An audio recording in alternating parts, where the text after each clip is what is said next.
Faire sauter le bouchon de Fourvière, un projet et même un slogan politique qui ne date pas d'hier. Raymond Barre et surtout Gérard Collomb ont déjà tenté de faire campagne sur ce sujet.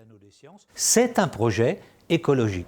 Ce projet de contournement par l'ouest, baptisé Anneau des Sciences, a été définitivement enterré en 2020.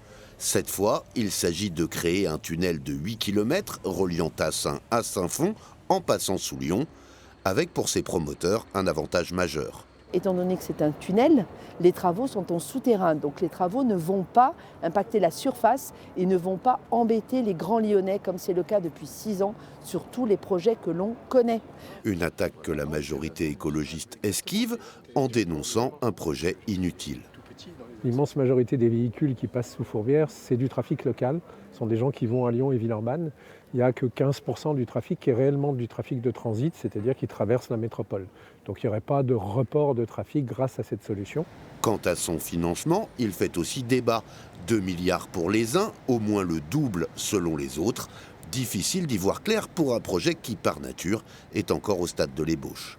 On peut être éligible à des fonds européens, des concours de l'État, puisque c'est quand même un axe, on va dire un projet structurant, et puis la métropole de Lyon qui pourra financer. Et puis on ne s'interdit pas de travailler à une concession de partenariat public-privé. Pour le prix de ce juste tunnel, on fait la totalité du RER métropolitain de Lyon sur tous les axes autour de la métropole de Lyon. Donc ça laisse rêveur. Ce projet de tunnel devrait donc alimenter une partie des débats de la campagne que les métropolitains auront à trancher dans les urnes les 15 et 22 mars prochains.